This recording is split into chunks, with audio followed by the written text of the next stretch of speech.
Oh, g'day everybody. Just a quick preamble to this episode.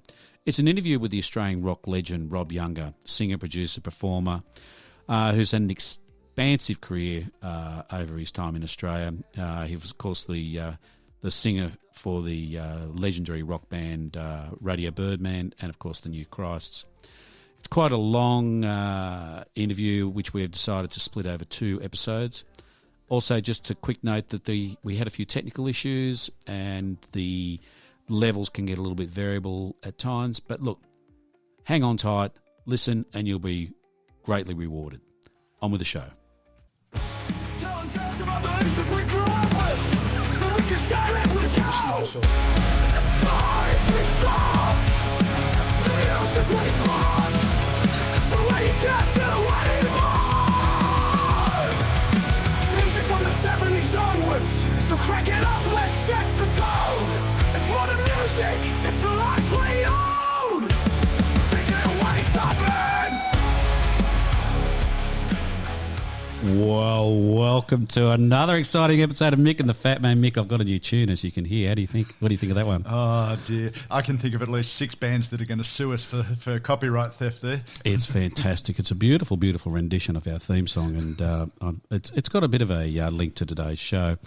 Anyway, Mick, happy rock and roll to you, sir, and how are you travelling? Mate, I am just fine, thank you, sir. Excellent. Now, tell us what you have planned for today, sir. Mate, well, as we promised last episode, we've got something special today. Now, you'll remember that we You're not just showing your buttocks again, are you? Well, that didn't come across very well on the podcast last year when I did that. It doesn't. And we actually got complaints that they wanted us to put it on YouTube. Yeah, true. And then we would have got more complaints because it was on YouTube. Yeah. So I thought, no, we won't. I mean, you've got a nice bottom, but it's not that great. No. And the camera that you've got makes it look bigger. It's wide angle. Yes, it's wide angle lens, yeah. Look, we did talk in the last episode that we were going to have a special guest in because last year our first interview with Jarrah McCleary from Panama went very well, was very well received by all of our listeners. Yes. So we're going to try today with something special. We've got a special guest who I've known for quite some time to come in. We'll just have a chat about life, the universe and everything. Yep. And it's Rob Younger from Radio Birdman. Oh, fantastic. G'day, Rob Younger. How the hell are you? I'm doing okay, I suppose. Just okay? Thanks. Not fantastic? Yeah. Yeah, all of the above. Yeah. Well, that's fantastic. Radio Birdman. Did you ever see Radio Birdman, Mick? I missed him. Oh, did I? Yeah, most of the world, the people alive today would have missed them. The funny thing is that we were going out and seeing bands around this time, and we never went that way. Where you were playing sort of in the city around Paddington and that sort of stuff, we were going the opposite direction because we lived in a place called Riverwood, which is out of town a little bit, and we had our own little. We had our own pub called the Riverwood Hotel, the Domino, and used to have live music there all the time. So we would usually walk to the pub. We didn't get out into the suburbs all that much. Which is a real shame. Yeah. We were in Darlinghurst. We formed there and we had a residency for quite a while in the Oxford Hotel, which we eventually called the Fun House. But we played a few shows around the place, but we got slung out of them. Playing in Brighton or up in Dural or whatever. Oh, yeah. Wherever we went, we get the plug pulled. Why? On us and, the proprietors tended not to like the music we played, nor the people that came along. That often get maybe 10 or 15 people who travel, out to see the band. And, these people. They book a rock and roll band, and sometimes they used to actually say things like, so, what sort of music? We go rock and roll. They go, well, like Johnny O'Keefe. Yeah. Sort of thing. See, the whole Sydney scene was always run, and it's nice to have somewhere to play, but that whole, beer barn type of thing, which is in the suburbs, run by people that just want to make money. They're not music enthusiasts. No, that's right. And, it's consequently that all dissolved because they wanted to put in poker machines and stuff like that, or are more obedient. Didn't need a sound check.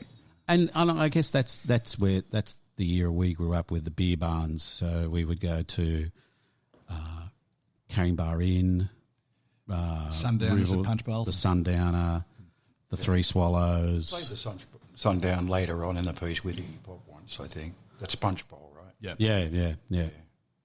So that's where.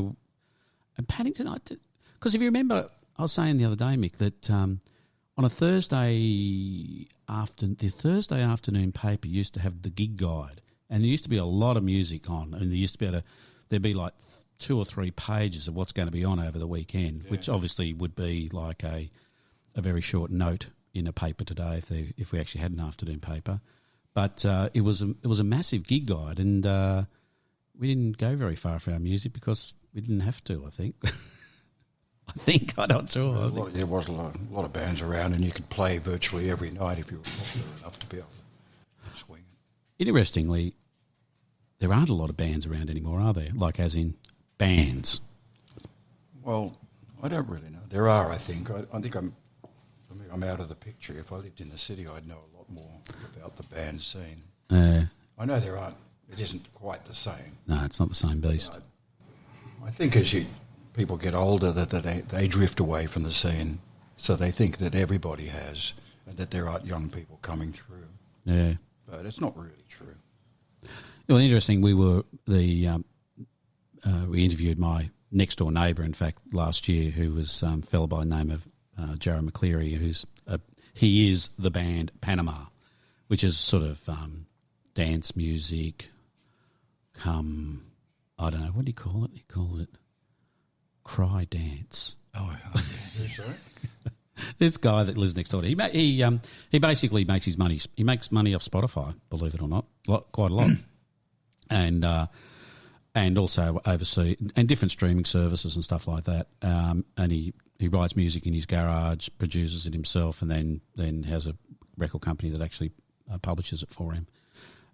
But he is just a one-man show, does everything himself, the singing, creates the song, and then the thing he does do is collaborate on production. Like he'll get, I don't know, I don't even know half these people, but so-and-so from from the UK who's really big in this music scene, and will produce the song for him and all that sort of stuff. And so he just got a platinum record from France the other day, which was not very much, 32 million streams. So platinum, eh? Gee. Yeah, he's got 2 platinum and 1 gold, but all from streaming. I mean, he started his life in Perth playing in bands, but has basically ended up now in Blackheath making music in his garage. Well, some people just do that. They start there and they go straight into a new area. Yeah, and the other thing is, like, talking about making money. Like he's made money out of computer games, putting songs into computer games, putting songs into. He's done a couple of songs in movies and stuff like that as well. But I guess you have to be up for anything, don't you? I suppose. Yeah. Fortunately, I'm not up for anything. I don't know anything about that sort of side of the technology that. I don't stream music, don't do any of that business.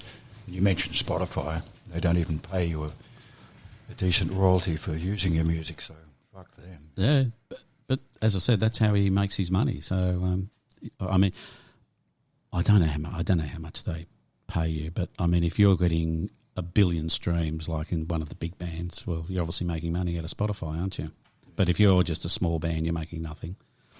Basically. Well, you get attention, some sort of exposure, I suppose, but somehow you're competing with far more people in the world these days than ever before. That's right. Yet the avenues for being paid for it, and you should be paid for it. Absolutely. Are kind of closed off, or they're so narrow that, it's not worth, being interested in it from that point of view. Yeah. But people expect musicians to do it for the fun.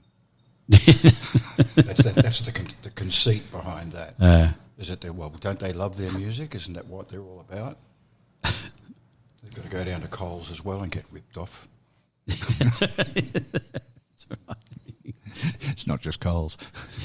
You can But the interesting thing, you're talking about no one's making any money out of streaming and so on. Well, some are. Yeah, some are. Well, I mean, in talking the generic. About, talking about, probably, Neil Finn and Angus Young and whoever writes that shit for In Excess and stuff like that. You know what I mean? Yeah. But 98% probably would make stuff all. Maybe get a check for 50 cents every 3 months or something like that. Yeah. That'd be a bit there's more, a but you lot still got to go to Coles. Wow. Not a very rock and roll place either. It's not. They're not very amenable to amp stacks in the hall, in their column, in their hallways. Yeah. The other thing that we've heard in recent times, I mean, Jarrah said the same, and I've read lots of artists talking about it, is you can't make money bloody touring either. Touring? Yeah. Yeah. So it's all a bit hard, isn't it? Touring's difficult, but it's got a lot to do with your overheads. Yeah, yeah. And all of that. There's got to be demand. If you go on tour, would you particularly if you went overseas, would you take all your own gear or would you hire it when you got there? You hire nearly all your gear, but the guitar players take at least one guitar, their favourite, I guess. Drummer might take his snare, perhaps his kick pedal. I mean, there's no point. Everyone's got the same stuff. Yeah, You have yeah. access to it if you want it. Big equipment places, you just turn up in your van at the start of the tour and you've hired this stuff and you fill the van with it and off you go. I mean, imagine how much it would cost to freight heavy amplifiers and all the rest of that. And, crazy. And then travel around and have to bring it back. It'd be more than what your own tickets would cost. Yeah, that's right. No, it'd be nuts. And on our level, that'd be impossible. Yeah. So Mick was saying you're planning on doing a tour sometime in the not too distant future. The which, sir? You're planning on doing a small tour in the not too distant future. Yeah. In Europe. New Christ, Yep. yeah. Okay. Yeah. We start in London in mid-August and then go straight to Italy the next day, do some shows there, then through southern France and then to Spain. It was all put together on it. It wasn't even our idea. A guy in a Spanish band, Los Chicos, Gerardo, it was his idea because he heard I was going to be over there and stuff, and he thought, well, maybe they can do something and we can tie it all up. So it turned out to be a good idea. Interesting. Yeah, well, I haven't done it for about... Well, the New Christ haven't done it for 12 years, but I have done other tours there more recently. But it's really good fun to play. I just like playing. Yeah. And if you play really concertedly, a really compressed tour, you're playing almost every night, band becomes really quite good. You get road hardened and it's a real kick, become a bit of a machine. I rather like it. I think if I got to southern France, I wouldn't go. I'd just sit around in a little bar somewhere and just eat food. But if I got Spain next, I'd definitely go to Spain as well. Yeah, it's a good place to play. Yeah. Good place to eat. Fantastic place to eat. All those places are lovely to eat.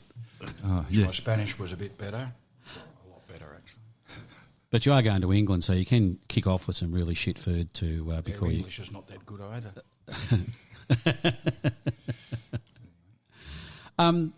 The demise of Radio Birdman had a lot to do with London, didn't it? The watch of Radio Birdman? The demise of the first sort of iteration of Radio Birdman had tell us what happened. About going to England. Yeah. We went there in 78. We'd signed with Sire Records, the Right. New York label. But in England it was Phonogram. And, we did a tour. We did a lot of gigs. We did about 40 dates, maybe, or at least, and maybe 15 or so were with the Flamin' Groovies. I don't know if you've ever heard of them. Mm-hmm. And, well, our album was out and all the rest of that. We got some unkind reviews for our records. Oh. And for a few gigs and some real bullshit ones where they actually were prepared to actually dislike the band before they'd even listened to it, and which was deplorable. A lot of those English music journalists have a lot to answer for, but maybe they don't have to. Probably most of them are dead now. Yeah. Since then. But one good example was when we did a gig at the Hope and Anchor, and we were killing it, and we actually got 3 encores. which not many bands get 3 encores anywhere. And but this guy from, I think it was from Sounds magazine, turned up. The place was packed. It's only a small place, really, a couple hundred people. He took a set list off the monitor, and the set list is written in that sort of in a cryptic way. They weren't the full song titles or anything. They were, and sometimes they're even just drawings, like Crying Sun. Yeah. You can easily see what sort of picture you might have to illustrate that. And anyway, he took that and he shit-canned the band in this magazine, and our publicist that was with us, mate from Adelaide, Patrick, he said this guy left the gig after 2 songs and then destroyed the whole night in print. Said we were absolute rubbish and that people were walking out and all this business, and referred to the songs that we played later in the set when he wasn't there by these cryptic, abbreviated titles and all this. Like his mission was basically to dump on the band, not to give it a chance at all. And then it goes out to, a couple of 100,000 people at least, because that was the heyday of that music press over there. Yeah. Never been much chop since, I don't think. And that was the tenor of English, music journalism. And we got people thought we were really, falling apart, really doing it, getting caned everywhere we went. But in fact, we were getting encores at lots of places. We thrashed at the Marquee on a couple of occasions. We were doing really good gigs in lots and lots of places. We got no credit for any of it. And the impression here was even reported here that we did rather badly over there, came back with our tail between our legs. We did in fact break up, but that was social disintegration, had nothing to do with the reception or anything like that. Wonder why? What? So Is it just to make themselves big, you think? Or, I don't know, I don't understand. Oh, not especially. No. I mean, we were treated like shit when we were here too, Oh, for the most part. Is that right? So it didn't matter. I mean, we eventually did accrue quite a few fans and so forth, but left. But mostly, venues and lots of different people in the press, and that just always hated us. Even Murdoch actually said that we were, what did he call us, immoral or some damn thing in the Daily Telegraph. This is years and years ago. I think it was actually a review of that gig you were talking about before on Channel 7, The Real Thing. Oh, yeah. I think it was something to do with that. Immoral. I've seen it. Yeah. I'd wear that as a badge of honour, I found it somehow depraved or something like this. Well, preposterous stuff. Alice Cooper translated that into a career. Exactly. Well, yeah. Yeah, you can't buy that kind of stuff. That's right. All right, let's move on. Mick. Now, this is interesting because I printed out, this is, I believe, your record producing activities. Yeah. Just something I found on the web somewhere. And I thought, probably help refresh my memory anyway. But singles. And also revisiting some of the horrors. You're a busy boy. Yeah, this is over a lot of views. Christ, Sons of Guns, that never came out, did it? I don't know. That's just the singles, and then over the page you'll find the albums. Yeah, so I don't think all of these got released. Well, it mentions labels, but have a look at the album. The Jaded Cravings one. I remember that one. Have a look at the one over there. They really blamed me because they got a really shitty review for this single. So they rang me up and said, they really put us down in this review and blah, blah, blah. And I said, well, it really isn't all that good, is it? Because, I mean, it was my fault. I didn't listen to the song before I went in there because you didn't have any demos or anything like that. It was a hopeless studio. It was the height of summer and there was no air conditioning. It was really stifling. And the singer had these impossibly annoying mannerisms that I couldn't get him to, work it out of his routine, like just vocal inflections that grab your attention. You can't think about anything else that's going on. They're so irritating. And I bet he wanted to blame me for all of this. We talked about John Cale producing Patti Smith on Horses. Oh, yeah. And for the next couple of years, she ended up shit-canning Cale by saying, that he lost a lot of the energy that she wanted to put across and so on. And for my money, I listened to everything she'd done for the last three albums after that, and she just kept getting better. But I thought Horses was a terrific album, and it's a bit unfair to blame the producer. I still think it's her best album, but I do like lots of the others. This is when I've got Yeah. a few of them. But that's unkind. But it's a common syndrome. You get these musicians. Iggy's done it too, and also in relation to John Cale. He claimed at one point, it seems, this is according to the book about him, which is Open Up and Bleed, was a really good book. But see, Jeff, somebody else who reads rock books. And he says that Cale, in that apparently, he's quoted saying Cale didn't do anything in there, and that Iggy in fact produced the record and all this sort of stuff. Rather unworthy comments, actually, because John Cale is very good, and he captured that simplicity, and they don't realise actually what a producer might be doing, even if he's leaving the music alone and not interfering with it. That can be production as well. And, but Patti Smith's dead wrong about that. I mean, that's very well stated music. It's all very clear. The tempos are fine. They don't need to be rushed. She doesn't need to scream. No. Sing any harder. Do any of that sort of stuff. And it all sounds like it's all coming off the top of their heads, like it's not overly rehearsed. No, it's a great album. And it's also not gimmicky in its production. So how did you actually get started in production? Just from having been in a band and knowing some people who wanted to make a record, and they ask you to produce it. Yeah. And neither they nor I actually knew what a producer really does. And sometimes I still wonder, but it's rather nebulous. It's like I said, you can just sit there. Like Andy Warhol got credit for doing the first Velvet Underground album, but Lou Reed says all it was Andy saying, don't let them dilute what you're doing. Yeah. And that was pretty much the whole thing. For him, otherwise he had nothing to do with it. And that's production still. Otherwise you can, on the other hand, at the other extreme, you can pull the songs apart, rearrange the structure of it, all that sort of business. Double choruses, rip stuff out, put in stops, change, vary the instrumentation. If you think that's worthwhile, I mean, you don't mess around with it for the sake of it, but it's endless, really.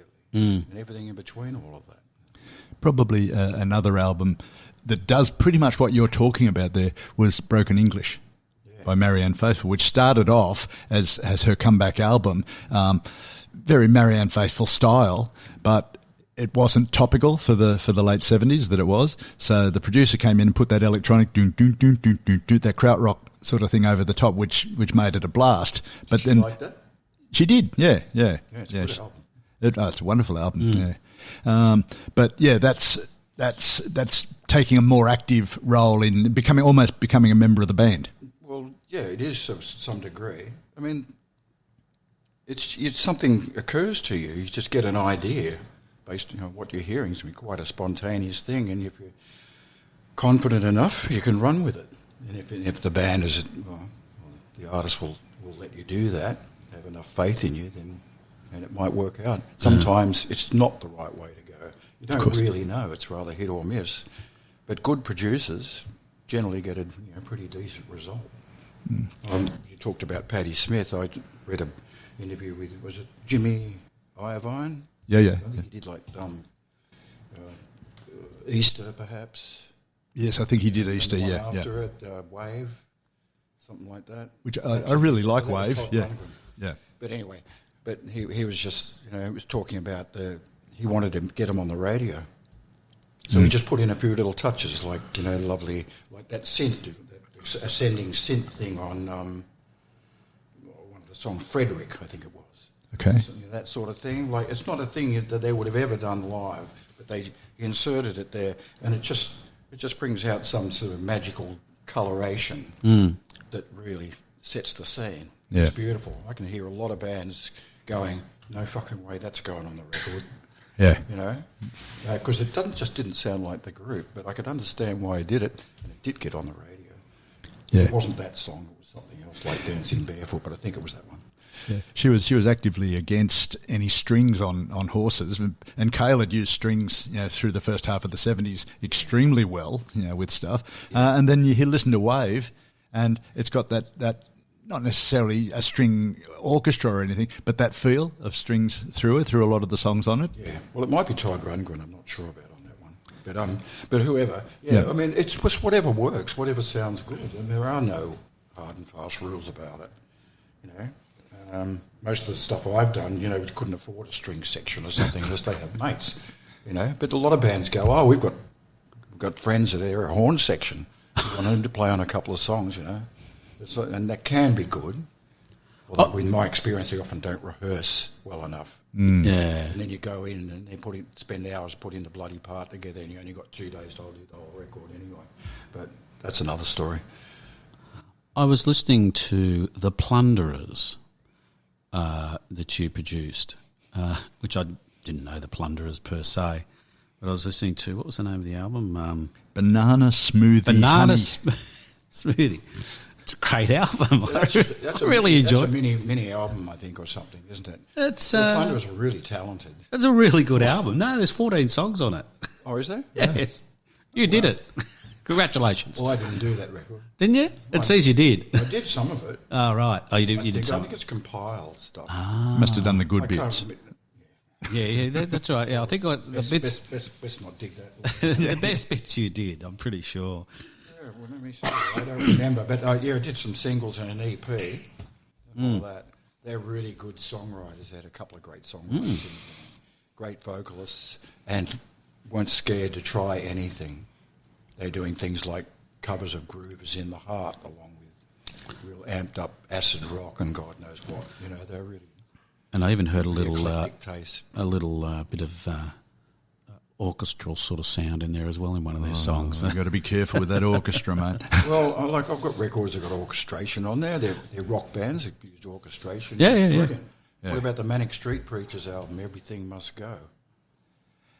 I've heard it, but I'm not conversant in it. Greatest albums ever made. Well, there we go. We have to put that on the list. It's incredible. Yeah. Oh, yeah. Well, I did enjoy The Plunderers, and Died Pretty I also enjoyed. Died Pretty? Oh, they're great. Yeah. Now, did you do all of it? There's 2 albums on that list that says that you produced. Did you produce the whole album? I did. Good. I did a couple of singles and an EP, and then 2 albums. Yeah. And then for the 3rd album, they went to LA, did it with a guy named Jeff Eyrich, Eyrich. He did the Gun Club's 3rd album, Las Vegas Story. Right. And he didn't like keyboards, apparently. Ah. So didn't like keyboards, and he was producing Died Pretty. Yeah, and well, that's what I was... Yes, exactly. That's what Brett told me, and so they're de-emphasised and all of that on that record. And then they came back here and did the 4th, the one with DC and all that. Doughboy Hollow. Yep. It was a great album. Great album. They had the English producer, Hugh Jones, who worked with Echo and the Bunnymen and various groups. Yep. Fantastic. I mean, he on another level to someone like me, really. Yeah, it's a very good album. I must admit, Sold is what I was listening to the other day, which I enjoyed immensely. It's a great album. But they were a great band. They have fantastic songs. Yeah. And really a varied repertoire as well that worked live as well. They could take it right down to almost nothing, but they could be cacophonous, symphonic really. Did you have a budget for those albums? A reasonable budget? I don't know what was reasonable, but we were doing those first couple of albums probably would have taken about, to record and mix, would have taken about maybe 10 days tops. Oh, is that all? 10 days of about 6 to 8 hours maybe. Wow. In the studio. That's pretty quick. It's fairly quick. You can do it fast. I've done albums recorded and mixed in 2.5 days. But that's not me just being efficient or brutalising the band. I mean, that's the time that all they could afford, and the engineer has got a lot to do with it. I'm not the engineer. Yeah. And if someone's really sharp in getting the sounds together, all that, then... Yeah. How would you characterise the difference? Because obviously that's important. You hear about this album was engineered by ... or produced by ... and people say, oh yeah, that's great. But how would you characterise the difference? Because I've seen people I love engineering something and it's terrific. Yeah. What would you characterise the difference between an engineer and a producer? Well, they overlap to some degree, but it depends. And often, of course, there are engineers that don't want a producer there, and they're very precious about keeping them away from it, for better or worse. Okay. Some of them are very good and they do produce, but sometimes they're just hired as the engineer. But they're loath necessary to allow someone else to direct proceedings. That can happen. It's not necessarily all that common, but the producer isn't really that hands-on, with the setting up the EQs of the instruments Sure. and the miking. I mean, all that's really important. A good engineer is vital. And that they can work pretty quickly really helps, because the session shouldn't get stale from, being laborious or any of that. But you can't have the engineer and the producer in conflict. Yeah, right. As well.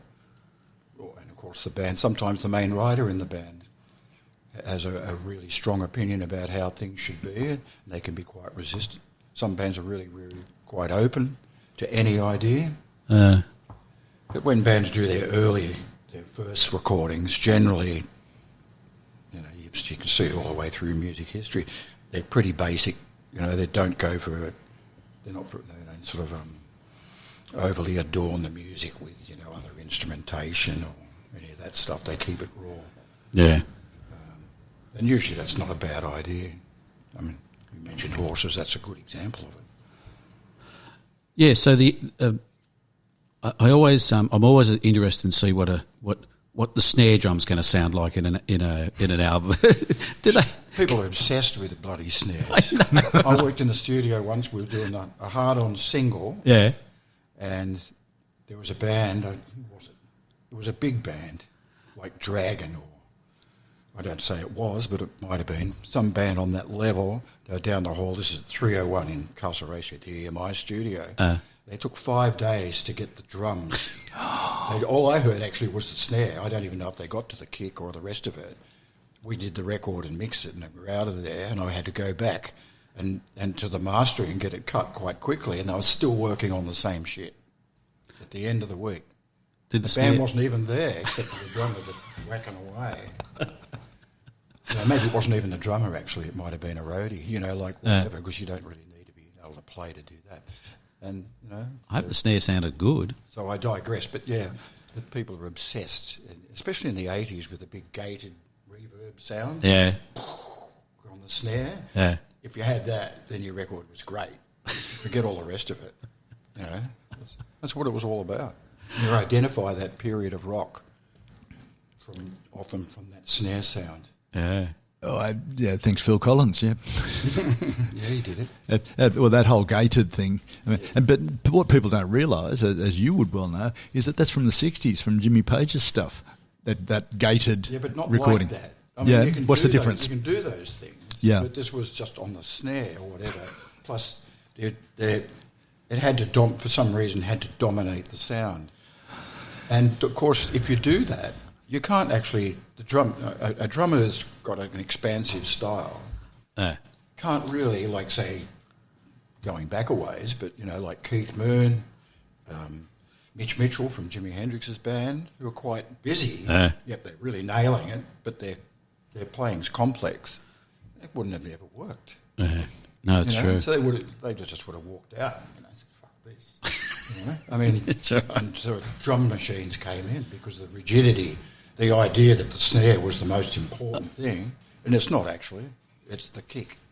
And if you talk about a drum, about the drums, I think, and the cymbals don't mean anything. And, well, they don't provide any excitement whatsoever, in my view. They're just rubbish. And of course now I barely hear them in my right ear anyway, so, but... So you had this robotic idea of playing rock. We're a bit off the subject now. Doesn't matter. The drum machines came in, and that changed music. So you got the same kick and snare patterns over and over. Yeah. So there was a reductive aspect to the way rock and roll was played. I won't talk about other forms of music, but that's what sort of happened, and that's why there's a hell of a lot of rock that's just quite turgid, but was still going through the roof sales-wise and stuff. But if you want to compare the harmonic leaps in music and the innovative side of it, all the rest of that, the interplay in music that occurred in the 60s, you won't find that in later decades, mostly. Yeah. The 60s just irons it flat for songwriting and for innovation. Yeah. I just really think that a lot of people don't. I mean, I've got lots of records obviously done after that, Yeah. but there's nothing to rival. If you could turn on the radio and hear great records, you can't do that anymore. No. No, I don't turn the radio on, but You can make a case for owning at least a quarter of the top 40. But if there is such a thing as a top 40, could you say that about any of the last 25, 30 years? You No, can't not at really all. think you can. no, wouldn't know. I don't know. Do they even exist? I don't even know whether they exist. It's an old-timer talking, I mean, I so lament that you don't get bands on the radio hardly ever anymore. No. It's all about these solo artists. That's what I say. It's All like, that shit. And you can hear them singing to, often it doesn't sound interactive. It sounds like they're singing to a machine-like track a lot of the time. it's because it's true. And all the rest of that. It's because it's true. That's not necessarily bad. I mean, I like talking about machines and stuff. I really like Kraftwerk. Yeah. But, but I'm not looking for what I've been talking about in their music. I'm looking for that robotic side, if you like, that flat, unemotional sort of thing that they got going, and it worked very, very well. And but to sort of some hip-hop artists and that, credit them with starting that form of music in a way. Really? Trans-Europe Express, I think. Oh, yeah. Or Autobahn, one of those, is sort of... I saw an interview with, might have been someone from Grandmaster Flash or something years and years ago, and they were saying that we got it from Kraftwerk. Really? Where it came from. Really? Yeah. That's And interesting. I'm thinking about it, I'm going, okay, well, it wasn't because of because they weren't that syncopated. No. The beats were generally smoother and stuff than hip-hop beats and all that stuff, but it's just something about, I guess, programming the machines and getting it like that and then working whatever. Certainly weren't working too much melody in there. No. Not in hip-hop. No. I don't get it. Not the way it started, I don't anyway. get it. Well, if you want to see it as a drum solo, then it's fine. But I think musically, still, I find it only catches my ear when they've sampled something from somebody else that didn't even know them. Like for instance, say, who was it that put in the Aerosmith chorus in the DMC. Run DMC? Run DMC. From the chorus from Dream On, it's the only part of the song that's worth listening to musically. And then it goes back to the other bit and all this. You can talk about that as, okay, fine. But in fact, it was just trying to get over the problem that was inherent in the music. But not being honest enough to admit that was, we've got to bring back that element because we don't have that element. Melody. Not that Aerosmith will that bloody melody. Somebody could say that about Kid Rock too. Well, anyway, that's my prejudice, but it's not necessarily 100% true. Of course, there's some magical records and sounds created by these people. It's just that I'm not. But I mean, there's a lot of hip hop artists. There's a whole history of it. There's a lot of people listening to it. But I don't know. Is it just that our brains aren't wired to really get it? I don't get it personally. There's a few songs I find interesting, but I couldn't listen to an album or even Well, don't feel inadequate about it if that's No. what you're hinting at. I'm not inadequate. Your brain's probably, worked on it and gone, nah, it's not for me. It didn't have to work too hard. It's like, I mean, I don't listen to, Elizabethan madrigals and stuff like that necessarily. No. I've got over Greensleeves when they made us sing it in bloody sixth Well, Greensleeves was important because it meant the Mr. Whippy truck was coming around the corner with the ice cream. True. That's true. That is true. Actually, it's not even really ice cream. But What is it? That's true. Well, Jeff Beck does it on that album, Truth. Yeah. Is it the one with Rod Stewart singing? That's a great album. I'm a Jeff Beck fan, so... Well, there's a great player, I thought, that didn't make very many good records. I know, he has lots of good songs, but I find some of his albums... there's some good stuff on his albums, but It's like that thing where you get these guitarists. They obviously he's fantastic, wonderful player, but they think they can run a band, but they're not actually songwriters, and he wasn't. no. And so they dominate proceedings and they do everything they want to, but they're not making records that people are necessarily going to like, except people that have a similar mindset. But good to see live. I enjoyed seeing him live, so that was good. But yeah, no, I'm sorry. I'm not a big fan of listening to an entire guitar album. It's just gets to be a bit hard work towards. There must be exceptions, but I don't know what they are. But yeah, you say Frank Zappa just before? Did you mention him? I didn't, but I'm. Oh right. But you can certainly mention There's a him. good example of someone that winked his head off after a while, and everyone just kept buying it and buying it and buying it for years, and giving fantastic musicians 2 chords to play while he just, tugged away on the bloody guitar. I mean, he did make some great records early on, I thought, but after a while, I thought, what is this shit? Is that my... No, it's not. I'm the same. I'm the same. But it doesn't matter because everyone's got something about... But don't you... You almost feel like you have to be apologise for not liking Frank Zappa. I feel because he's sort of so... Don't. No, I'm not. But I mean, he's sort of so I don't know, admired, and I've never really liked it that much. I like a couple of his songs and a couple of bits and pieces. Where do you begin with him though? I don't know. I want a lovely little Jewish princess with Titanic tits and sandblasted zits. That's the one I remember. Yeah. What about the Mothers of Invention though? Yeah. I mean, that's 67, 66, I think. 66, is it? Yeah. Billy Was a Mountain. That was... Which hasn't got terribly much Zappa playing on it. It's a great song, but it's not a showcase of Frank Zappa's guitar playing. Well, maybe you don't want that to be showcased. Yes, I mean, the early Mothers records aren't showcases for that. Yeah. I remember looking... I can't remember what the magazine was, something like Music Maker or... No, it was a guitar player. It was a guitar player. Yeah. And they had, right at the back, they had sort of like... They used to have like a bit of music written by a famous guitar player. So they had this bit from Frank Zappa... And I think the key was something like 7/9 or something bizarre like that. I just look at, and there's just these time signature. Yeah, it was bizarre. This bizarre time signature with these notes going.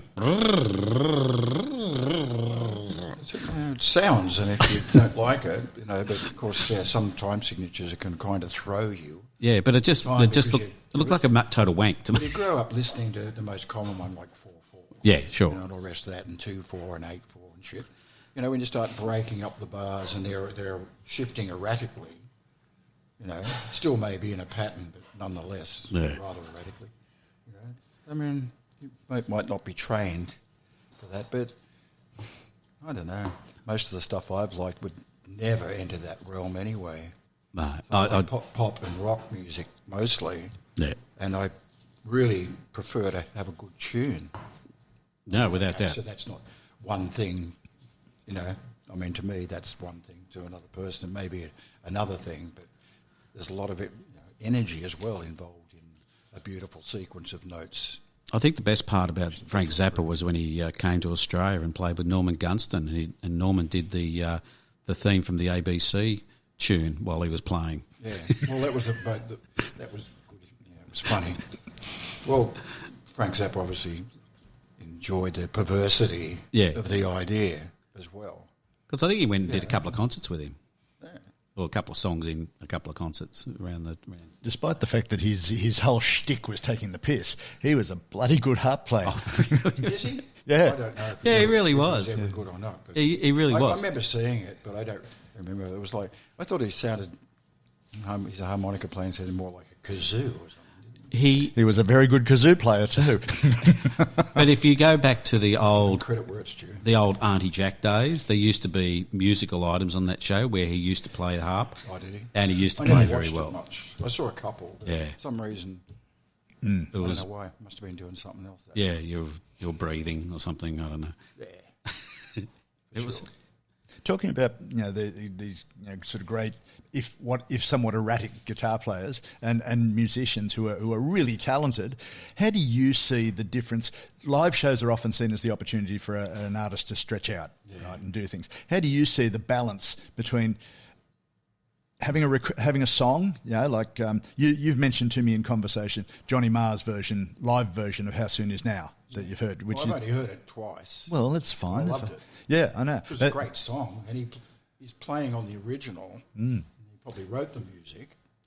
I saw Morrissey last year. All he's got to do is provide a halfway decent vocal, and you've got a good record. I agree, but Morrissey almost disrespected How Soon Is Now. His guitarist, I don't know whether he couldn't get over what Marr had played or whether Morrissey didn't want to bring too many echoes of Johnny Marr into the concert, but he sort of skated over the guitar, which is almost iconic. Yeah. What do you see about have you got any thoughts on the balance between taking something to make it a live experience versus the recorded work? My own preference, actually, with my bands I've been in, actually, is to play the arrangement like on the record, pretty much. But within those songs is sometimes a bit of freedom to change what's within the structure, but not necessarily expand it. I have done that on some occasions. My band New Christ got a couple of songs where you can do that, but we don't go overboard with it. But it's bands like there's a lot of the. I first went off that concept with the bands like Led Zeppelin and a few of the blues rock bands that used to be fairly concise on record, but think the live thing, well, we're going to be out there for a couple of hours, we'll play Dazed and Confused for 15 minutes rather than bloody the 5 minutes or so that it is on the record. Did somebody say Richie Blackmore? I saw them. Saw Deep Purple too. Well, I don't know if they extended things so much, but I didn't really enjoy it that much anyway. But I don't like that style of vocalising. Yeah. But yeah, I get bored with it. Mm-hmm. And in the case of Led Zeppelin, I actually walked out at the showground gig because John Bonham's playing that shitty solo in Moby Dick with his hands, and I just went, "Oh, I'm out of here," It was just ridiculous, Like I just lose it. If you lose sense of the song, another band I really have liked over the years is Cream. In the studio, the live stuff, it's tuneless. They just jam. Yeah. They mess around with the structure of the song so much, so you just forget what you're bloody listening to. Yet they're great players, but I don't want to hear them do that. Yeah. So it's just a personal taste thing, but I don't care for musicians wanking on like that. They just don't hold my interest. There must be some that would, but I know mostly it's for guitar players. They just love to hear all the little twiddly licks and shit, and I couldn't give a stuff about it. And then you compare that to someone like Peter Buck, who abhors solos. Yeah, he doesn't. Peter Buck, for those who don't know, REM's guitarist. Yeah, well, he's a good player and obviously writes some good music. Yeah, that's right. He's probably the antithesis of that wanking style. I mean, there's plenty of great players, but they really overstay their welcome at times. Yeah. They think they're just up there. People, well, in fact, they're probably right. People go along to hear them do that. Yeah. But I'm not one of them. That's all I'm really saying. Yes, it's got to be judicious about how they do it. Judicious is the word, that's for sure. Well, once you bring the violin bow out onto the guitar, you know it's time to go. Well, I don't know. He did it live with the Yardbirds too. But I think he did. He did it in Led Zeppelin, surely. But he got it off another guy. Is that right? Yeah, it was the guy, his last name was Barclay. Peter Barclay. I think, something like that. And he played in a band called The Creation. Right. I think it was Barclay. Anyway, Eddie Phillips, sorry. Oh, okay. Yeah, I think Barclay was a French lady. Hyphenated. Anyway, he did that violin bow thing. Jimmy Page ripped it off. I think he acknowledges that. This is no revelation. They don't tend to acknowledge much of their ripping off, but they do a lot of it. Yeah. Well, yeah. Well, there's nothing wrong with doing that. It's showy, and it might sound rather good. It looks good too. Yeah. Yeah. I mean, he's Did all he saw away on the 12-string part of the double neck, or did he just do it on this 6-string guitar? Six. I'm pretty sure. I think it's just the Les Paul. Yeah. I don't think he's on the. Might have had to have 2 bows or something. Working his ass off to get. Go, Jimmy, go. Yeah, that's right. What a great player, though. I really like his playing. Oh, yeah. You know, he's great. It's I've got a friend who's a guitarist, just a local guitarist, and we were just having one of those shoot the shit sessions, and he says, "Who do you think's the best guitarist in the history of the rock music?" I said, "What, you mean aside from Jimmy Page?" Yeah, I know. I don't share that view, but I can't even think. That's of fine. like the best, but Yeah, there's very few who don't rate him in the top 5. Yeah, I know, but there's probably for every one of those sorts of people, there's 1,000 guys who can play guitar who that really, really well, who you're never going to hear of. Sure. But Well, you got to do it first. That's the trick, exactly right. or at least do it first and get promoted for it. Yeah, that's he's a guy though. He didn't just, he was a session player. That's right. As was John Paul Jones. Yeah. He knew every inch of a guitar, and he looks like he was born with a guitar in his hand. He really looks great with a guitar in his hand. He was cool, and he's really quite accomplished. He joined when he was in the Yardbirds in their latter days. It just sounded fantastic. In fact, he and Jeff Beck made it. Yeah, that's right. But two together. But I mean, he looks great on stage. He looks, when he's got that Les Paul hanging down around his ankles, it looks great. Yeah. I don't know how he can play it, but it looks great. Yeah, he is a dude. Page. Oh, look, you know my view on Jimmy Page. Despite all the rip-offs and everything he's stolen, he's even been judicious in what he's stolen. He's stolen really good stuff. Yeah, well, they've stolen good stuff, but they often didn't credit it. No, that's necessarily. They're a bit or so were the Stones. There's a fine line when you're a blues rock band and where you're taking your licks from, and especially in terms of your lyrics. In Led Zeppelin, that's the area actually where they leave me a bit. All that sort of stuff. I kind of like the music, but not quite so much it's not they don't play music that's really about your life. Yeah, it is a lot of blues cliches and shit. It's easy not to worry about that, but sometimes I like to think that that there actually there's something about your life experience or something more you can relate to than a woman leaving you, and therefore I've got to ramble. That's one of Robert Plant's favourite things. If he's having a hard time with a woman, he's got to ramble. I don't know if you've noticed, but check it out. But well, all of his lyrics are either about running away from a woman or enjoying her skills. There you go. So nonetheless, be a personal prejudice too. Yeah, Pagey. He's great. Yeah. Sex on a stick, according to my wife. Is he? He doesn't do it for me quite in that way, but Well, you were saying he's a busy boy in the lady stakes, hasn't he? Page. Yeah, didn't you tell me that? No, I think Plant was. Oh, Plant. Yeah. Was it? It was Page. But again, I haven't got any special stories about Zepp other than all of the stories that are about Zepp. Yeah. No.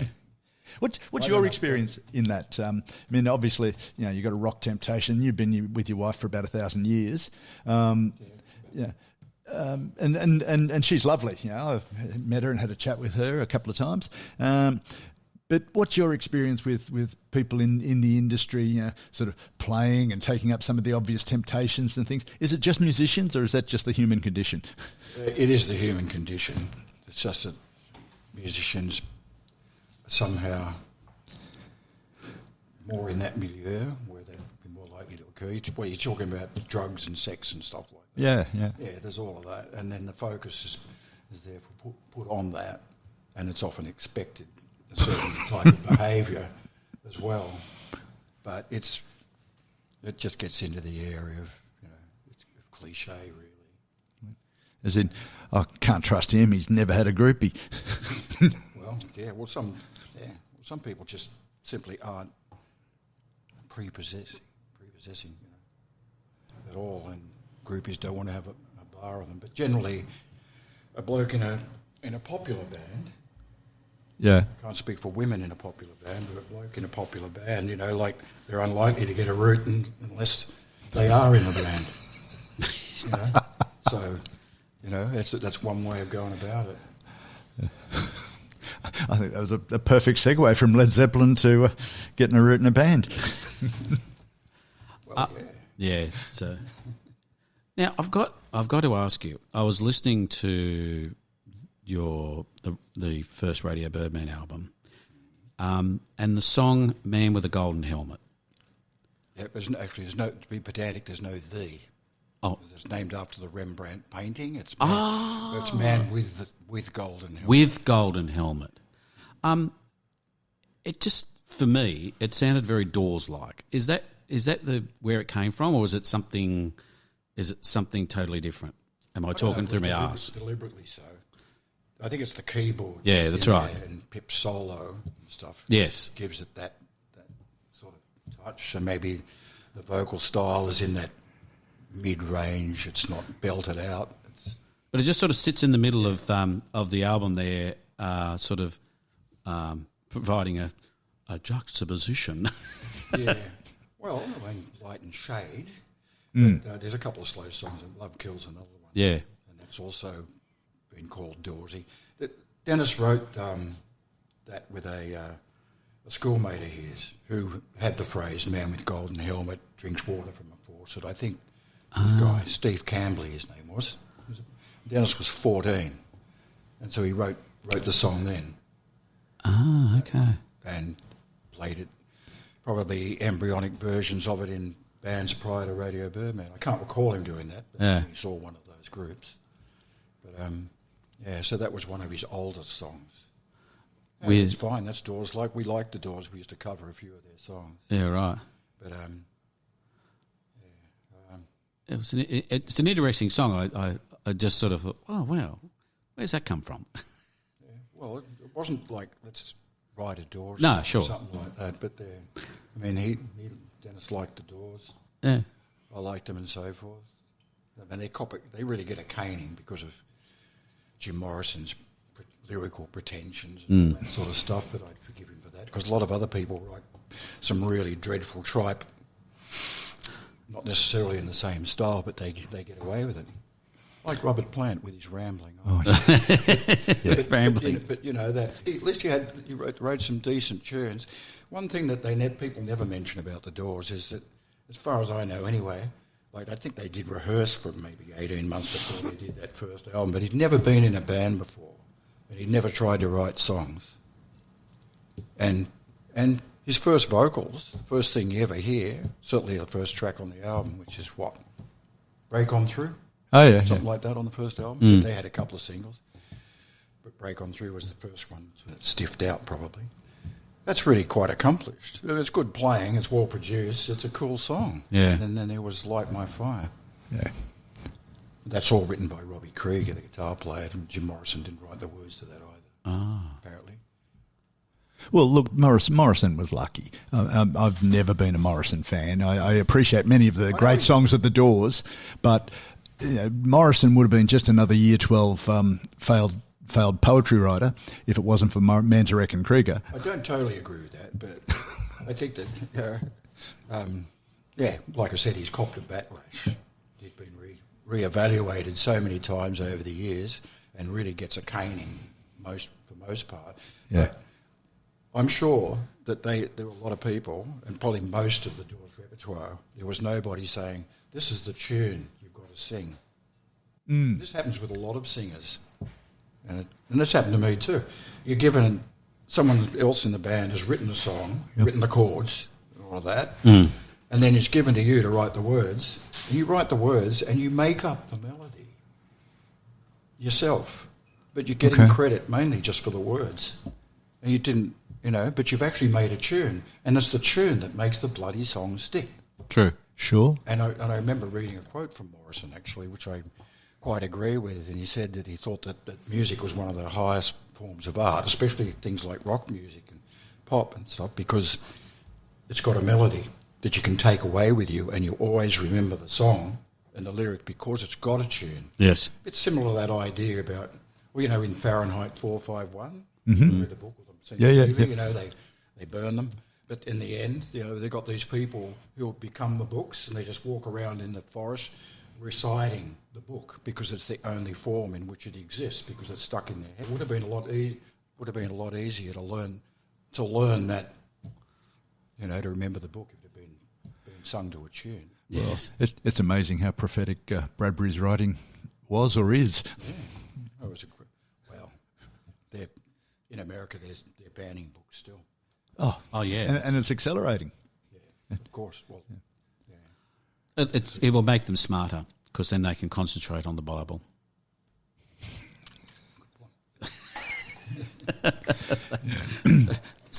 Anyway, so with Jim Morrison, it's complex, but overall I like it.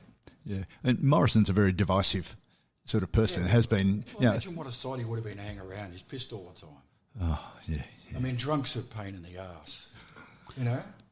I'm not talking about someone that has a couple of drinks and they loosen up and they're engaging and all like that. Maybe go a little bit too far. You've got to seem to be a guy, especially if you believe that things like in that crap movie about him. The Oliver Stone one. He's always hanging out of on a ledge of a hotel window 8 floors up or something like this. I mean, wants to take care of someone that does that. Yeah.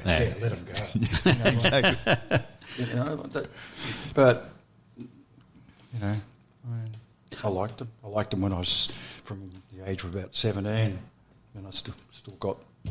I've got all their records except the ones that they made after he died.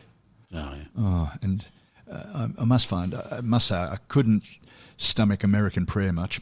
Well, I've got it, but I bought it when it came out. But I was really jarred by that because right at the end, the very last thing that he says on that record, and it's so when did it come out? About 1980 or 81? Something like I think it that. was. The very last thing he says on that record is, "I'll always be a word man, better than a bird man." And I went, "What?"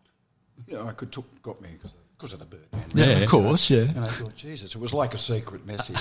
I know it sounds corny and a bit stupid, He was talking to you. but I didn't expect it.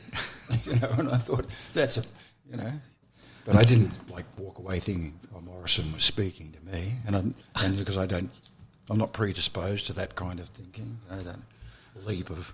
So that hasn't made you feel obligated to speak well of Jim Morrison for the rest of your life? Well, I just want to be balanced about it because some people, they tear shreds off him, and Yeah. people think that everything he did was magic. But I nearly got into a fist fight once with someone who was arguing that he was indeed the most amazing thing ever in music, and I was sort of saying, well, I don't think he's as good as, say, Iggy Pop. And this guy took great offence. It was quite a long time ago. And so it got really heated, and I thought, well, okay, but... I mean, Iggy Pop was a Jim Morrison fan, but to me he's much better. I did go and see his grave in Paris. That was... I went there a couple of times too. Great. Did he speak to you? Yeah, he said a couple of words. They had a security guard standing there when I was there. Oh, really? There was nobody there? I don't flatter myself by thinking he was there because they thought I was going to come along. It's a great cemetery, though, isn't it? It's a great cemetery. Well, yeah, we got Balzac and all sorts of sods in there. Yeah.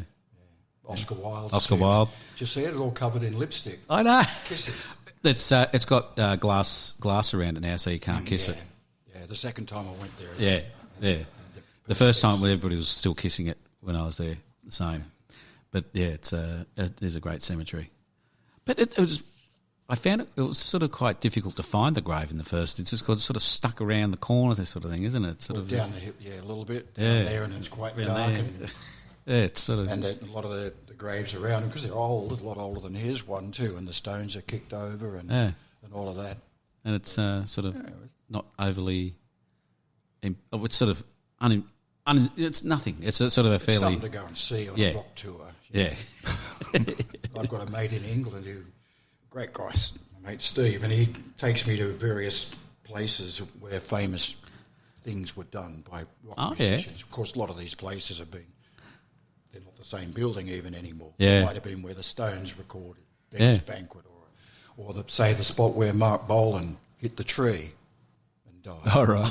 Which is not obviously in the middle of London, but Yeah. it's in the other suburbs there, and that's a shrine. People have got. Oh, it's really nice. There's a little bridge, and it's heavily wooded, and there's an effigy of him, and there's photos with kisses, notes to him, glitter sprinkled everywhere, and all this sort of stuff. I like Mark Bolan, so don't pull faces like that. You can't hear people pulling faces on it. That's one of the joys of being on a podcast on the radio. You can't see the faces and you can't see the pictures. That's right.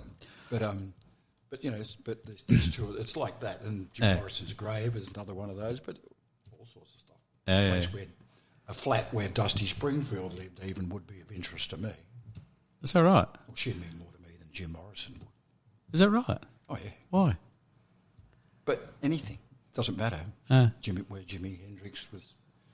And yet we allow the house where AC/DC grew up to be bulldozed. Yeah, they say they didn't know about that. I rather believe that. Yeah. You know, but sure, they're so big, they're woven into the fabric of our culture, shall we say, that, you know, I mean, it makes sense that there could be a shrine to them, I suppose.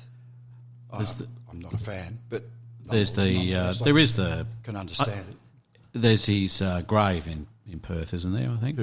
Yeah, there's a statue somewhere too. Yeah. I don't know if is it in? Yeah, that's probably in Perth. I think it's in Perth. Oh, that's at Canning Hotel. They have the Highway to Hell every year. Oh, right. You know, which is a drive from Melbourne down to this pub where they have AC/DC tribute bands and all sorts of things like that. I suppose AC/DC might have played in Perth at some point. I guess they Must did, have.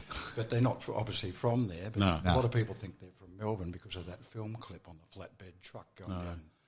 It's a long time after they formed. And that was just a countdown construction anyway. Yeah, but the idea that, you know, when they're actually a Sydney group. They're more from East Hills I immigration. thought They form here. They're more from the East Burwood, Hills, of course. the Yes. East Hills Immigration Centre, really, aren't they? Right, yeah.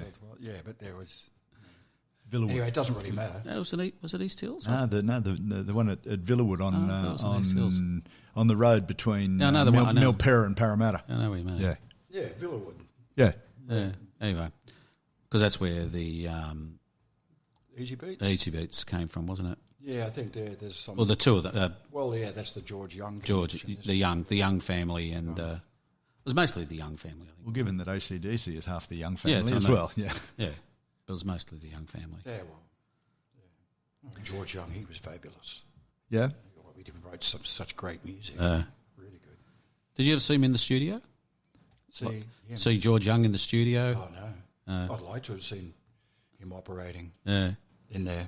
I mean, he's a great writer, and I knew what he wanted, and he knew how to arrange songs and so forth. There's a guy that arranged really concise music and stuff like that. I can't imagine him suddenly wanting to get on stage and, you know, getting all expansive and all the rest of that. You know, everything that I can associate with him is quite, you know, a compressed arrangement, and something happens, and the next thing happens, and that was logical after what happened before, and the next thing is great. You know, they're just really... They were sort of like royalty in Allen Music for a while there, weren't they? They were sort of him and Vander and Young. They were sort of like Harry Vander. yeah. They was, in Allen Music, they were like the kings, the gods. Yeah, well, this is a subject that really shits me. Is that right? Well, I'll tell you why. Yeah, Please. I'm interested. Well, because the Easybeats got famous with the songs written by Stevie Wright and George Young. Yeah, Yeah. And there isn't one, as far as I know, there might be one, but I don't think there are any, song with Harry Vander's name on it until the very last record they made before they went to England, the Easy Fever EP, where there's three writers, you know, Wright, Young and Vander. yeah. Then, of course, they went to England and did Friday in My Mind. And then thereafter, apparently due to some... Apparently they're more sophisticated because of Vander being on the team the writing team than Stevie Wright. You know, that prevailed thereafter. Is that right? We're talking about maybe 8 singles. Yeah. I'm not sure. I can probably reel them off. and all Stevie Wright and George Young. Yet whoever talks about Stevie Wright as a songwriter, no fucking body. No. It's a disgrace, a real disgrace. I mean, we're talking about the ones they play on the radio anyway, apart from Friday in My Mind. Sure. Wedding Ring, Sorry, For My Woman, She's So Fine. Yeah. Sad and Lonely and Blue. Fuck, you know, the B-sides are better than what most people can do on A-sides.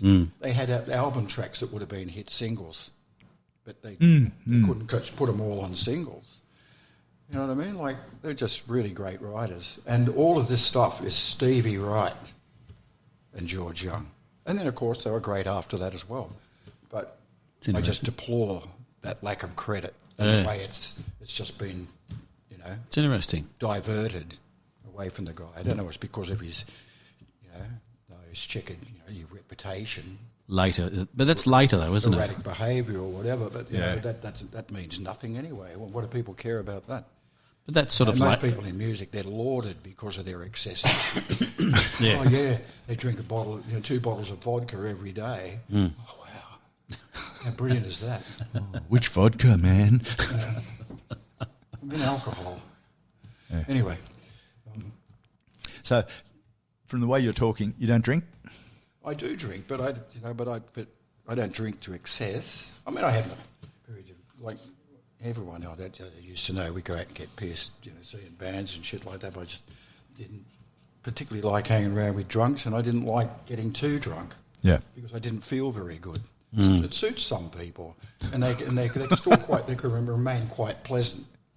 Yeah. You know? But some people I know, they have after about three drinks, they just become really bloody obnoxious. Yeah. Well, I think I probably do too. Yeah, but, you can't help yourself, yeah. Yeah, and you know, you notice it. You're going, I'm talking loud now, but I can't stop it. You know, but it's just a personal thing. I don't think, and alcohol actually doesn't do much for your playing, and it certainly doesn't work in a studio context very well. You don't listen well when you're pissed. It stops you from thinking straight. I've told Jeff an anecdote before. A while back, we went and saw Ed Cooper playing, and I went backstage to say, you know, hello Ed, really enjoyed it. We've been watching you for years, racka racka racka, and I mispronounced the name of one of his earliest best songs, Thus Spake the King of Euro Disco. I called it Thus Spake Zarathustra.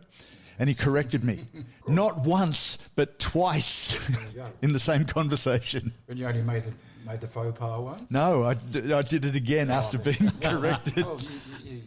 Oh, we hadn't had that much to drink, actually, have we? Well, no. Well, I think we'd had like... His admonition was justified. You mean? Absolutely. I totally agree. I'm saying, how stupid. I'm with the bloke who wrote it, you know, one of the great songs of Australian music history, and not once... Been corrected once. Oh, I'll never make that mistake again. Then just make it 5 minutes later. Yeah. I can understand. So we hadn't. We'd had. A bloke like you. I reckon we'd only had like, I don't know, half a dozen, hadn't we? Yeah. And maybe a glass of wine or something like that. But bottle of wine at dinner. Oh, a bottle of wine at dinner. Okay, so we had a few. I wouldn't bang on about the effects of alcohol. It's just that I just don't think it actually serves very many people terribly well. No. I'm not trying to sound fucking preachy about it. No, but I think you're totally right. Yeah. You know, but I've been in mixing sessions with bands. You're mixing their album. They're sitting at the back of the room, which the engineers hate, by the way. They don't Is that want right? anyone from the band there. Oh, is that right? Unless it's maybe a main songwriter, someone that's got some input that can be Useful. you know, Useful? Tangibly sort of useful to the session. And you get they're going, so what do you think of that? And they go, yeah, it's fucking good, mate. You know, like all this sort of stuff. You know, thanks. It's really handy to have you here. You know? And there's so many like that. Because they're so drunk they're not even listening, but they're actually having an opinion about what the state of that sound, that mix. Yeah. And it could be the mix that's going to wind up on the record. So, bugger them. Yeah, fuck off. So they're pissed and having input into their financial future. Well, most of those bands aren't thinking about that. Yeah, fair enough. Not really. No, of course not. No. Maybe they should. Well, whatever it would take to stop them acting like assholes, yeah. But, I mean, you can ask people not to do stuff like that, but, you know, most... Once you've had the first two... drunks won't listen. Once you've had the first few, there's no way. 10,000 Wild Horses aren't going to stop you from having the third one, are they? No, probably not. Yeah. I remember seeing, I don't know, it was like a TV show with Stevie Wright, and he's like later in his career, and he's in a fucking caravan living in the back of someone's house, you know. So the poor bastard, he really had a very rough time. I think he had some time in that Chelmsford psychiatric Deep sleep. place or something. Yeah, deep sleep therapy.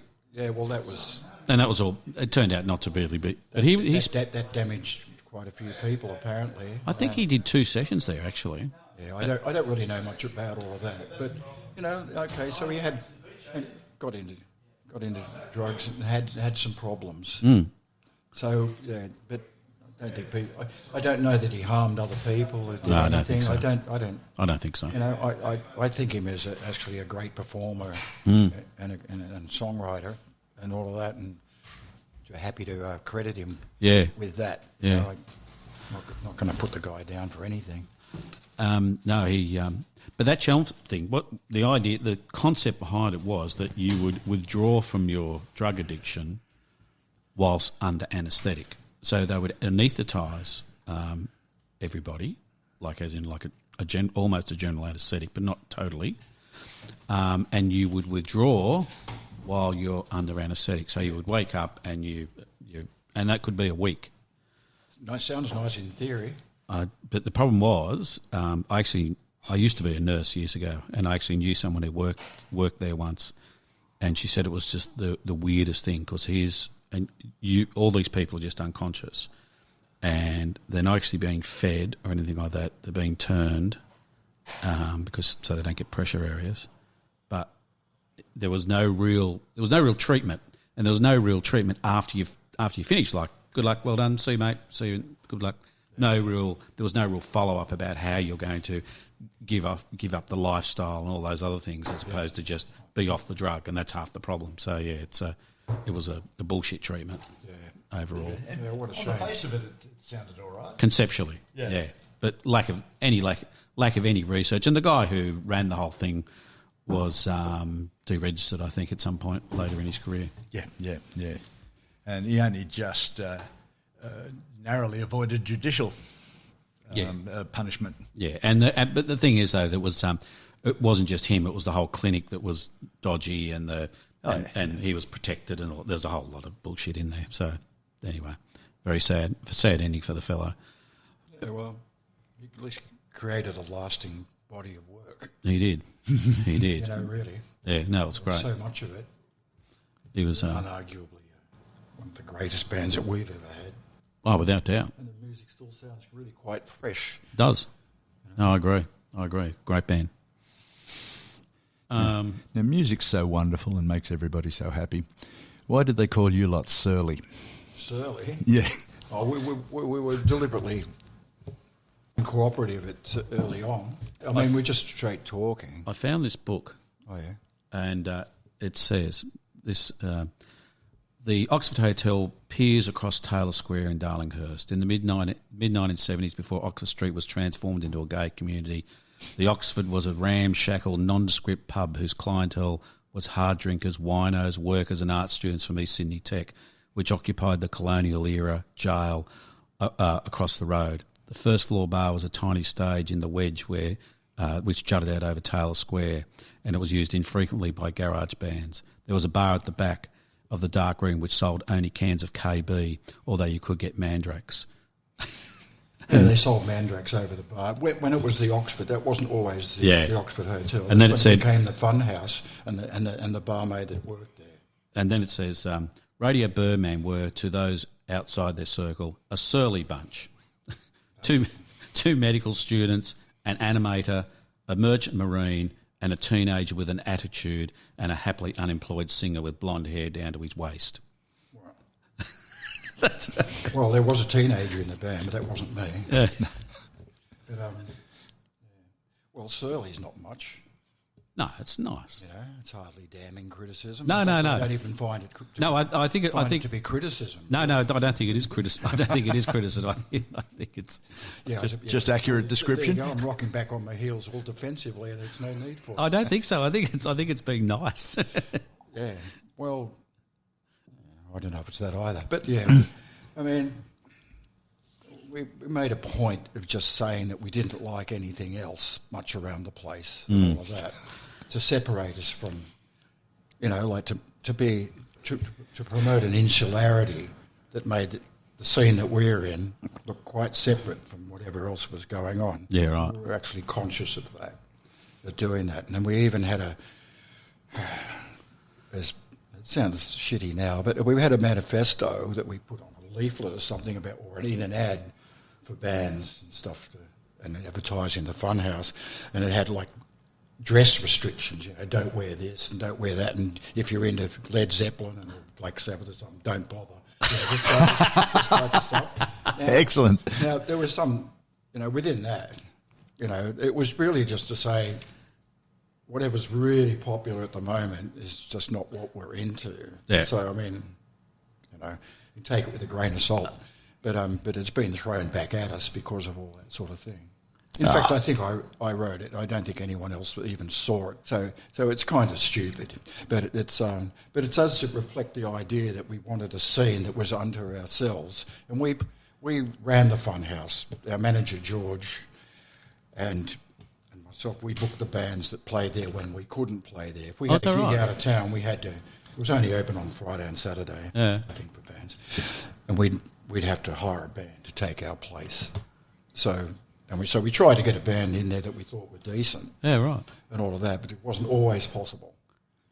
Which was a So who would you have thought was appropriate to go in there and sub for you? Well, there were bands around the place that no one really knew about outside of it. Like up more than 100 metres away from them. Yeah. But there were exceptions. There was Ivor Davies' band Flowers. Yeah. Oh, yeah. Well, I didn't get to see them on this night, but they played there, and it was early on for them, and they were playing stuff like T-Rex, David Bowie, Yeah, right. things like that. And apparently they were really good, really good. And I liked them anyway. I liked those first two singles they put out. I Can't Help Myself. And I saw them at Checkers. they're really good. Yeah. They're really good. And so that they were okay. And there were some other bands that pretty crap. There was a band called the Hellcats who were friends, and the singer was Ronnie Pino. Oh, okay. And they just played covers. I don't think they had any original songs. Wow. Nor did my first band. But you got to start somewhere. Yeah. And they're playing, 60s garage, so what they call now garage punk, Shadows of Night and stuff like that. And I think they did something by The Damned off their first album. Yeah, Born to Kill, that's right. And just things like that. They were really good. Yeah. All that. And they went down okay. They played a few times. Psychosurgeons became the Lipstick Killers. Yeah. Okay. And they were really good. Had some great songs that they actually wrote. So that was all right. Time for a bit of blow and smoke. Well, not really blow and smoke, but one of the things, Radio Birdman is sort of categorised, and almost everything you read says punk, punk, punk, right? And yeah, I can see a bit of that, and I certainly can see the musical lineage from Iggy Pop, straight through to the stuff that you guys liked in many of the songs. However, what I find is, I see there's this sort of two blocks against each other. There's punk, and then there's the musicality of Radio Birdman. You guys were all very talented, and we've remarked on it in looking at this now. The Doors influence, the guitar work. I can't imagine other bands that are cited as influences on you. The Pistols, the Ramones, that sort of thing. We predate the. Of course, but I can't see them ripping out a solo like half of the songs that you've got on Radio's Appear. But it doesn't matter. But I mean, when we started, punk hadn't been coined. Sure. Right? I mean, there was a reference to the word in fairly frequently in an American magazine called Cream. Yeah. It was usually in relation to 60s bands in America that didn't make it. Like is that right? The aforementioned Shadows of Night, but the Seeds, all these bands and stuff, they've been documented and reissued on records like Pebbles and Nuggets over the years. Yeah, right. They're really good records, a lot of them, and all of that. And we were aware of some of that music. We liked all this sort of stuff. But like I said, the term punk wasn't around. We played what we did, and we used to say we're a rock and roll band. Yeah, sure. When punk came along as an official title, style of music. Yeah. It was, basically, it helped us because people saw it by the way we played and all of that. They just lumped us in with it, and it probably helped. Not that we were ever hugely popular, but it just helped us because they thought, punk band, punk's in, we'll go and see them. Yeah, and sure. No one went, you're not punks. But punk isn't any one thing. It's not really about hard and fast, furious, three-chord stuff at all. Yeah. Because look at the bands that get called punk. I mean, you've got the marvellous X-Ray Specs, and of course the Saints got called punk, but they didn't necessarily want to know, but that's what it sounds like, under the so-called definitions of what punk bands Ed was sound particularly scathing of punk. Richard Hell, the Sex Pistols, none of these bands sound like each other. Yeah. At all. The Clash don't sound anything like those bands. No, it's true. All of this sort of stuff. It wasn't any one thing. And Patti Smith was supposed to be punk too, And then, of course, because punk had these so-called punk exponents had to own up to what they were interested in, they had to refer to these, earlier bands. When there was the bands like Roxy Music and Mott the Hoople and all this, which I like. But, all sorts of bands like this, it all comes from somewhere. Yeah. And, of course, Iggy Pop, because of his general attitude, his behaviour, the style of music and that, was then dubbed the godfather of punk, which he's not necessarily loath to deny. I mean, it doesn't matter. It's a cool appellation, and it can only serve you well, probably. Yeah. And it's never pigeonholed him in any case. No. His music's quite eclectic as well. It's not just any one thing. So these definitions, they fall apart. They define certain periods, in rock or music, but they actually don't really apply to all the bands necessarily, and they don't describe any one musical style.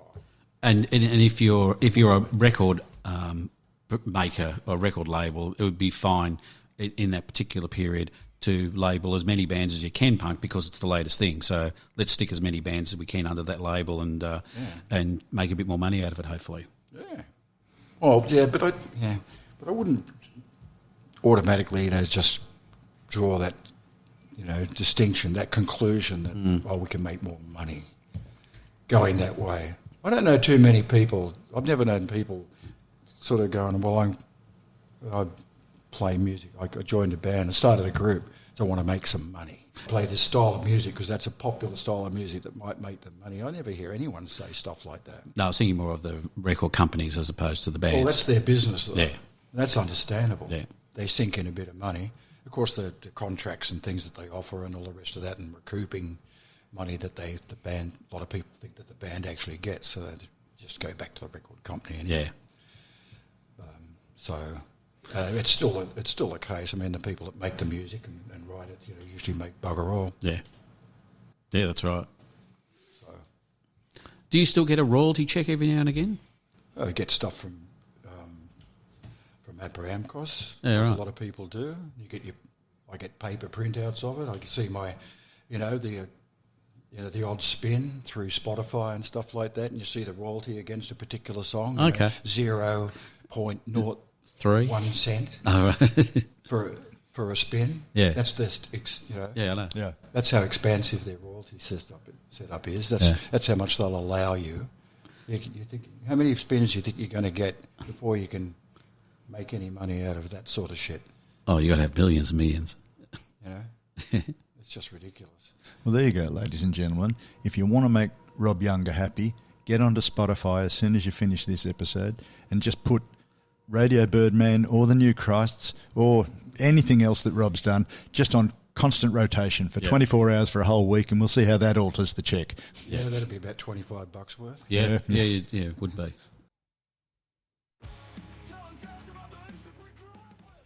Okay, that's the end of part one of this episode. So be patient. Part two will be out as soon as we can get it edited and get it up to you. Speak to you next time.